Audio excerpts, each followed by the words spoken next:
Hello everyone. आज के इस वीडियो में आप सबका स्वागत है आप सबका न्यू फेवरेट चैनल। अरे भाई चैनल का नाम क्या है? अब ब्लैक बोर्ड भैया बताइए, जल्दी बताइए। नहीं पता? क्या पता रखते हैं आप? दिमाग से भैया से पूछते हैं, दिमाग भैया। हाँ याद आया, न्यू आइडियाज फॉर एजुकेशन। ठीक है, आज हम क्या पढ़ेंगे? मेटल और नॉन मेटल। क्या पढ़ेंगे एक बार फिर से? मेटल और नॉन मेटल, धातु और अधातु। अच्छा, एक तरह से कहें तो एक केमिस्ट्री का एक क्या है, चैप्टर है, क्या पार्ट है, जो भी है। आज हम पढ़ेंगे मैजिकल फैक्ट। अच्छा, पढ़ने से पहले आपने जो लास्ट वाले वीडियो में हमने सवाल दिया था, क्या सवाल दिए थे? सवाल दिए थे कि मोस्ट डक्टाइल मेटल और मोस्ट मेरिएबल मेटल। तो आपने सब सही उत्तर दिया था, गोल्ड, दोनों का गोल्ड, बोथ आर गोल्ड, सही जवाब। तो थैंक यू जवाब देने के लिए, और इसी तरह सवाल पूछते रहेंगे, आप कमेंट में देते रहिएगा। ठीक है, तो आज क्या पढ़ेंगे? मैजिकल फैक्ट्स और यूज ऑफ मेटल और नॉन मेटल। मतलब मेटल का यूज कहाँ पे होता है और नॉन मेटल का यूज कहाँ होता है। ये जो जादुई फैक्ट्स, मैजिकल फैक्ट्स, मतलब एक तरह से कहे, हमने लास्ट वाले वीडियो में पढ़ा था फिजिकल प्रॉपर्टीज ऑफ मेटल और नॉन मेटल पढ़ा था। क्या पढ़ा था? फिजिकल प्रॉपर्टीज ऑफ मेटल और नॉन मेटल पढ़ा था। फिजिकल प्रॉपर्टीज ऑफ मेटल में पढ़ा था कि मेटल क्या होते हैं? मेलेबल होते हैं, डक्टाइल होते हैं, हार्ड होते हैं, सोनोरस होते हैं, डक्चर होते हैं, गुड कंडक्टर ऑफ हीट होते हैं, गुड कंडक्टर ऑफ इलेक्ट्रिसिटी होते हैं, और लक्चर होते हैं, सोनोरस होते हैं। देखिए, तो एक तरह से कहें तो फिजिकल प्रॉपर्टीज को क्या कर रहा है? अपोज कर रहा है, फिजिकल प्रॉपर्टीज को अपोज कर रहा है। तो मैजिकल फैक्ट्स को एक तरह से हम बोल सकते हैं, तो एक्सेप्शन भी कर सकते हैं। क्या बोले? एक्सेप्शन। मतलब एक्सेप्शन क्या क्या सब है वही आज पढ़ेंगे हम। एक्सेप्शन पढ़ेंगे, क्या पढ़ेंगे? एक्सेप्शन। ठीक है, तो पहला एक्सेप्शन क्या है? Facts of matter. पहला एक्सेप्शन है कि, ध्यान से पढ़िए, थे वो नहीं है, ये है, they only metal found in liquid states in mercury. क्या कह रहा है? फिर से पढ़िए, they only metal found in liquid states in mercury. एक ऐसा ही धातु है, मतलब मेटल है, जो लिक्विड स्टेट में पाया जाता है, मतलब द्रव्य अवस्था में, लिक्विड स्टेट में पाया जाता है। कौन सा? उसका नाम, उस मेटल का नाम है मरकरी। क्या है? Mercury. Eight a room temperature पे। ठीक है, कितना? Eight a room temperature. ठीक है, अच्छा, रूम टेम्परेचर कितना होता है पता है? हम बताते, नहीं पता है। देखिए, 25 डिग्री सेल्सियस होता है, मतलब यह 25 डिग्री सेल्सियस पे द्रव अवस्था में होता है। और बाकी जो बचे मेटल है, रेस्ट आर ऑल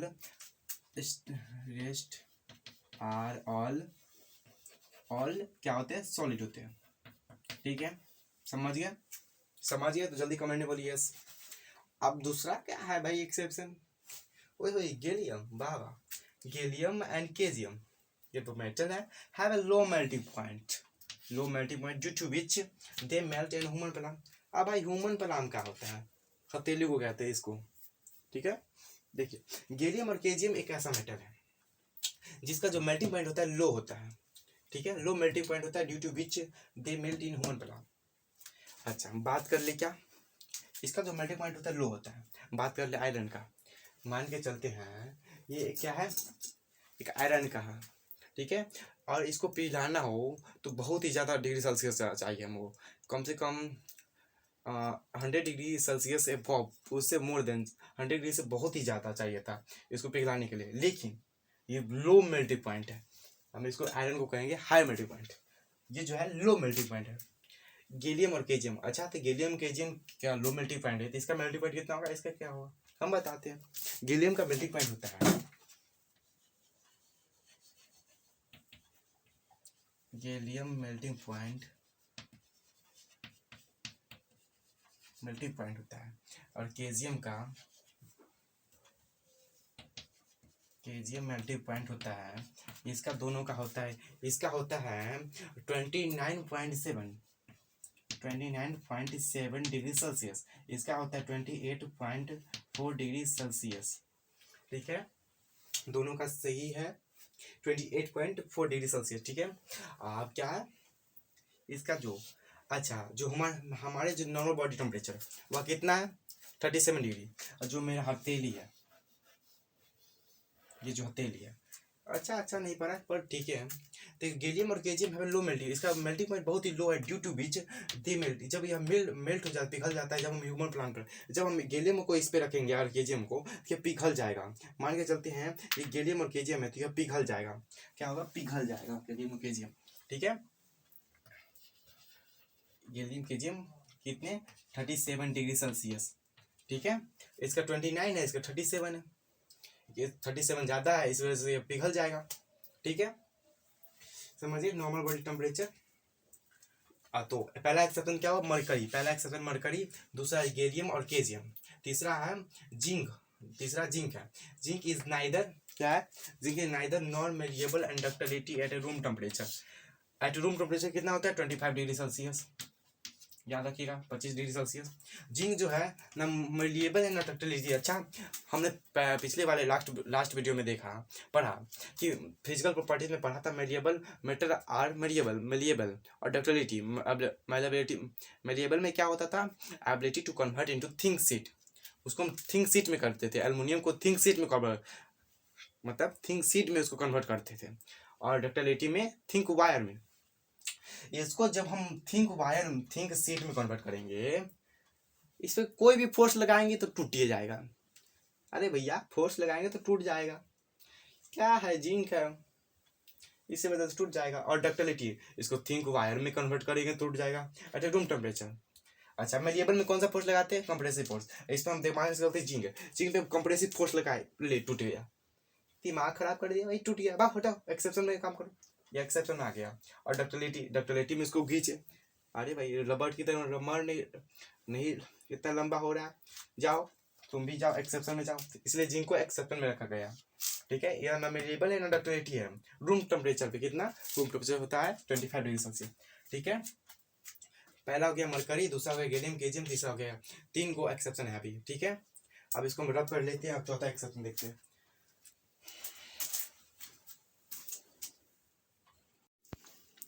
अब है फोर्थ पॉइंट, क्या है? फोर्थ एक्सेप्शन है कि मेटल आर वेरी हार्ड।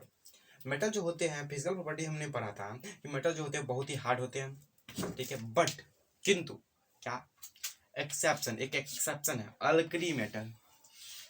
ठीक है, लाइक अल्कली मेटल होता है सोडियम पोटेशियम लिथियम।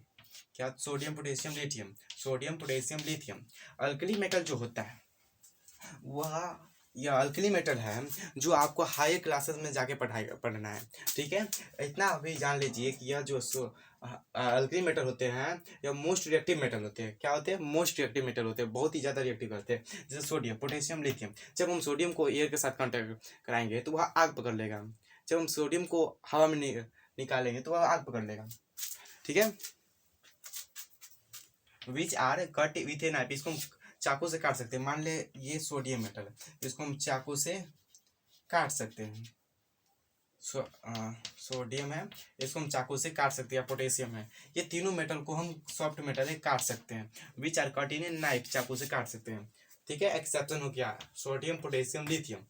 ठीक है, चौथा एक्सेप्शन है। पांचवा है, अच्छा आपने जो लास्ट वाले लेक्चर में जो पढ़ा था कि मोस्ट मेलिएबल मेटल और डक्टाइल मेटल, वही है, देख लीजिए। Most malleable metal, most gold is the most malleable metal है। क्या है? Most malleable. और gold is the most ductile metal, इसको थिंक शीट में बहुत ही ज़्यादा कन्वर्ट कर सकते हैं। इस पे क्या क्या क्या थिंक वायर में भी कन्वर्ट कर सकते हैं। इस पे कंप्रेसिव फोर्स भी लग सकता है, इस पे डक्टिलिटी फोर्स भी लग सकता है। ठीक है, सॉरी टेंसिल फोर्स भी लग सकता है, डक्टिलिटी फोर्स कहा गया। ठीक है, फिफ्थ पॉइंट क्या हो गया? गोल्ड, गोल्ड हो गया। ठीक है, gold is the most valuable, gold is, ये सब एक्सेप्शन है। Silver, silver is the best conductor of electricity. क्या बोला मैंने? सिल्वर, सिल्वर जो है वह विद्युत सुचालक बहुत ही ज्यादा है, मतलब वह इसमें इलेक्ट्रॉन जो फ्लो होगा बहुत ही अच्छा से होगा और बहुत ही तेजी से होगा।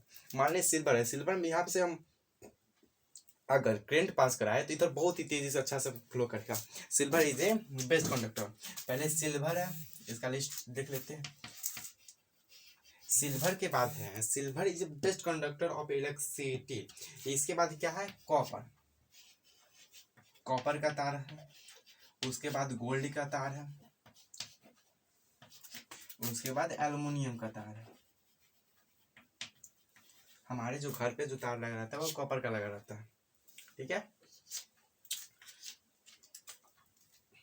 क्या एक्सेप्शन हो गया? पहला है मेटल और very hard alkali metal. Exception क्या है? सॉलिड सोडियम पोटेशियम लिथियम, ठीक है। फिर गोल्ड है, फिर सिल्वर है, याद रखिएगा ये सब एक्सेप्शन, ठीक है। अब इसको रब कर लेते हैं। हमने फैक्ट्स ऑफ मेटल पढ़ रहा, अब नॉन मेटल पढ़ेंगे, ठीक है। इतना ही है, एक्सेप्शन है अभी और है, पर अभी इतना ही पढ़ना है, ठीक है। अब हम पढ़ेंगे, क्या पढ़ेंगे? Facts of non metal. हमने अभी क्या पढ़ा? जस्ट पढ़ा मेटल के बारे में, अब नॉन मेटल के बारे में पढ़ेंगे, ठीक है। बताए एक्सेप्शन पढ़ेंगे हम नॉन मेटल का। तो the only non metal found in liquid states at room temperatures and bromine, ठीक है। अभी हमने पढ़ा मेटल के बारे में। तो जो नॉन मेटल है, they only metals are found in liquid state is mercury. Mercury जो है वह द्रव अवस्था में पाया जाता है, तरल अवस्था में पाया जाता है, धातु में। यहाँ पे नॉन मेटल जो होते हैं, जैसे हाइड्रोजन नॉन मेटल लेकिन गैस है, लेकिन फाउंड इन लिक्विड स्टेट, यह एक्सेप्शन है। यह रूम टेम्परेचर पे ना क्या पाया जाता है? लिक्विड स्टेट में पाया जाता है, ब्रोमाइन, ठीक है। ब्रोमाइन पहला एक्सेप्शन हो गया। दूसरा एक्सेप्शन हो गया डायमंड, हीरा। अच्छा बताइएगा कौन से ऐसे ग्रह है जिस पर डायमंड का बारिश होता है, ठीक है। सर्च करके बताइएगा कौन सा ऐसा ग्रह है जिस पे डायमंड का बारिश होता है। डायमंड इज द हार्डेस्ट और natural occurring substance and it is the best conductor of heat. यहाँ पे ध्यान सुनिएगा, डायमंड जो है वह सबसे हार्डेस्ट सब्सटेंस है, ठीक है, नेचुरली अकरिंग, और यह जो है बेस्ट कंडक्टर ऑफ हीट है, इलेक्ट्रिसिटी नहीं है। बेस्ट कंडक्टर ऑफ क्या है? हीट है, इलेक्ट्रिसिटी नहीं है, ठीक है। यहाँ पे वहाँ पे क्यों बेस्ट कंडक्टर ऑफ हीट है? क्योंकि उसमें इलेक्ट्रॉन, फ्री इलेक्ट्रॉन्स। यहाँ पे देख लिए ग्रेफाइट, देखिए जो ये मान के चलते ये डायमंड है। डायमंड का अगर यहाँ पर हम आग लगाएंगे, यहाँ पे इसको गर्म करेंगे, तो हम हाथ यहाँ से पकड़ेंगे तो मेरा हाथ जल सकता है, ठीक है। जनरली नॉन मेटल आर क्या होते हैं? हार्ड नहीं होते, जैसे हार्ड नहीं होते हैं, सॉफ्ट होते हैं।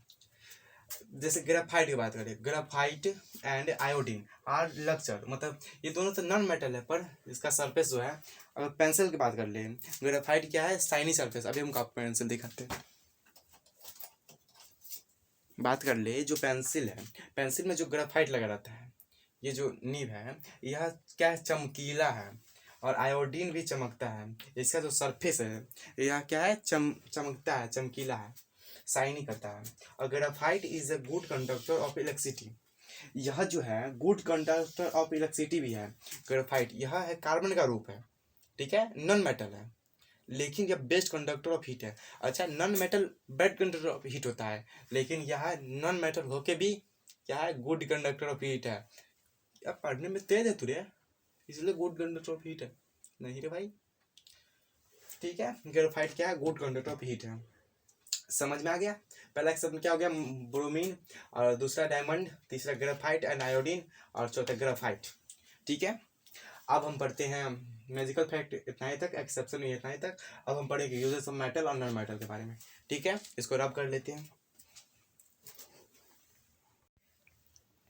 अब हम पढ़ेंगे यूजेस मेटल और नॉन मेटल। अभी हमने क्या पढ़ा? नॉन मेटल पढ़ा, क्या? Exception non metal. अभी यूजेस ऑफ मेटल और नॉन मेटल पढ़ेंगे। यहाँ पे मेटल नॉन मेटल यूज है, ठीक है। ध्यान सुनिए, गोल्ड और प्लेटिनियम। गोल्ड प्लेटिनियम का कहाँ यूज किया जाएगा?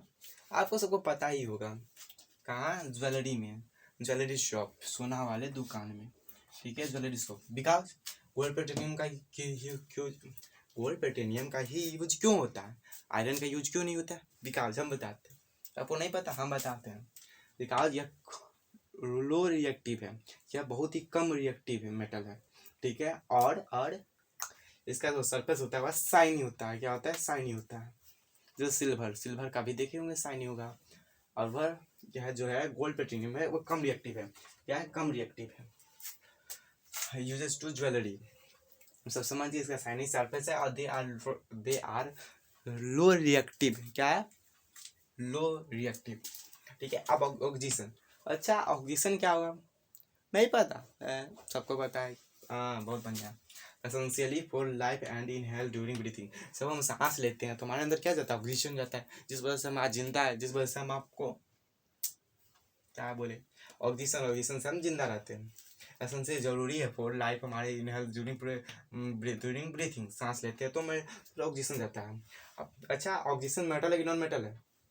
ये सबको पता है, मेटल, नॉन मेटल है, सॉरी नॉन मेटल है, ये मेटल है, ठीक है। आयोडीन, आयोडीन क्या भाई, नॉन मेटल है, यह भी नॉन मेटल है, ठीक है। आयोडीन का यूज होता है अप्लाई टू वॉन्ट्स और as antiseptic, it kills to germs to on living surface. यह जो लिविंग सरफेस पे, मतलब लिविंग सरफेस जानते हैं हम, उस पे जो जर्म्स होते हैं उसको मारने के लिए, किल्स करने के, मार देते हैं उस पे जर्म्स से। अब आते हैं दूसरे, ठीक है, अब आते हैं दूसरे मेटल और नॉन मेटल पे। देखिए अब हम क्या है, दूसरा क्लोरीन, क्लोरीन का यूज होता है। अच्छा, क्लोरीन मेटल है कि नॉन मेटल है?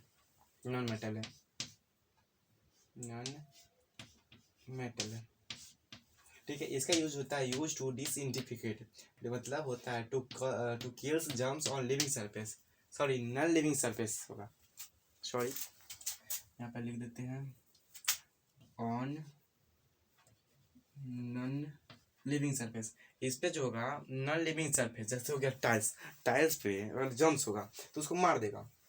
अच्छा, अब सल्फर और फास्फोरस मेटल है कि नॉन मेटल है? ये भी नॉन मेटल है,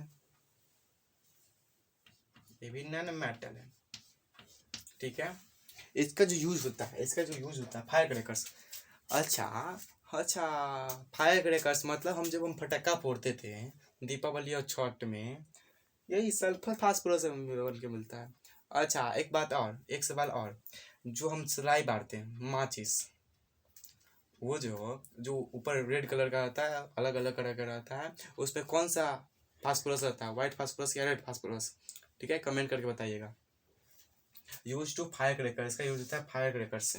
नाइट्रोजन और फास्फोरस, नाइट्रोजन और फास्फोरस का यूज होता है यूज टू फर्टिलाइजर, फर्टिलाइजर के लिए जरूरी है NPK, याद रखिए NPK, NPK ना, NPK मतलब, इसका मतलब हुआ nitrogen phosphorus potassium, nitrogen phosphorus potassium, nitrogen phosphorus potassium, phosphorus potassium, ये तीनों जरूरी है फर्टिलाइजर, कोई भी फसल को ग्रोथ होने के लिए। यहाँ तीनों खाद, मतलब तीनों नाइट्रोजन फास्फोरस पोटेशियम, ये जरूरी है, ठीक है।